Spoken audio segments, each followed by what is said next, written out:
আসসালামু আলাইকুম রহমতুল্লাহি ওয়া বারাকাতুহু। প্রিয় ফেসবুক বন্ধুরা, আশা করি অনেক ভালো আছেন। অবশ্য আমিও আলহামদুলিল্লাহ আপনাদের অনেক ভালো আছি।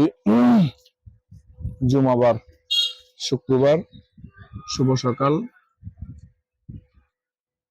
আপনাদের মাঝে একটা অবশ্যই কথা বলবো, বেশি না, অল্প একটু কথা বলবো। ভিডিওটা উপরের দিকে ধাক্কা না দিয়ে ভিডিওটা দেখবেন অবশ্যই ইনশাল্লাহ।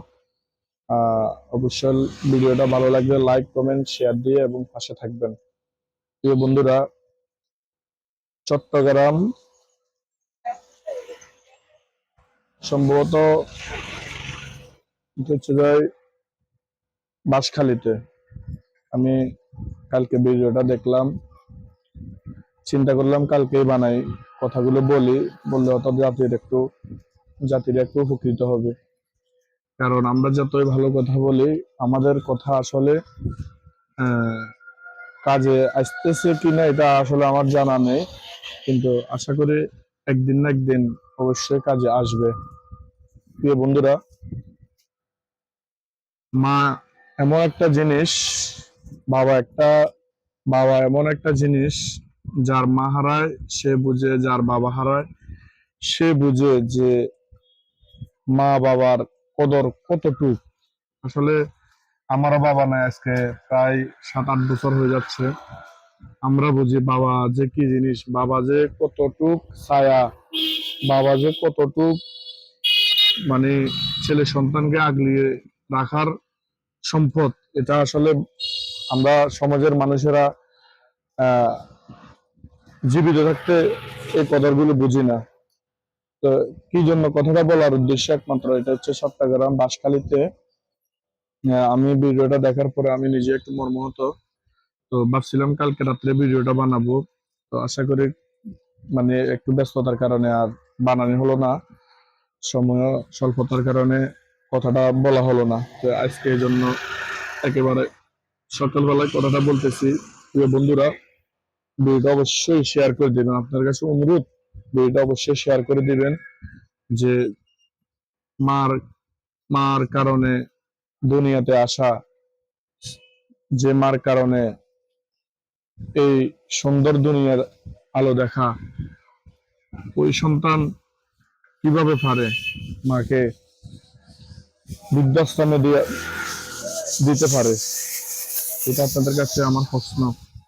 যে মা 10 মাস 10 দিন গর্ভে ধারণ করে না পারছে খানা খেতে, না পারছে ঘুমাইতে, কত কষ্ট যে একমাত্র মায়ে বুঝে, যে একটা ছেলে সন্তানের লালন পালন কত কষ্ট। এটা প্রিয় বন্ধুরা আপনারাও আমার থেকে অবশ্যই ভালো বুঝবেন। যারা আমার ফ্যান ফলোয়ার আছেন অবশ্যই ভিডিওটা বেশি বেশি শেয়ার করে দেবেন, যেন এই কথার দ্বারা হাজারো ভাই যেন শুধরে যায় ইনশাল্লাহ। আমিও চেষ্টা করব, মা এবং বাবা, আমার তো বাবা নেই, তো ইনশাল্লাহ আমিও এই আমলটা যেন করতে পারি, যেন আমিও সারা জীবন মৃত্যুর আগ পর্যন্ত যেন আমি আমার মায়ের সেবা করে যেন আল্লাহ পাকের কাছে যেন ভালো হয়ে থাকতে পারি। এটাই আল্লাহর কাছে চাও পাওয়া। শুধু আমি না, এই দুনিয়ার সব মানুষ মা এবং বাবাকে সেবা করলে কিছু না কিছু দুনিয়াতে ফলাফল পাওয়া যায়, এটা চিরন্ত সত্য। এবং প্রিয় বন্ধুরা, আমি এই জিনিসটা দেখে আমার কাছে খুব মর্মাহত।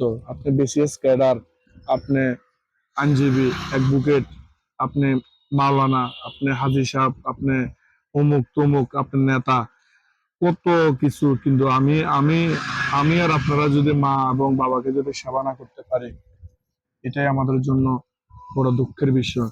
প্রিয় বন্ধুরা, মা এবং বাবাকে যাদের যাদের অবশ্যই জীবিত আছে, সবাই মা এবং বাবাকে স্নেহ করবেন, মহব্বত করবেন, অবশ্যই বন্ধুর মতো আচরণ করবেন।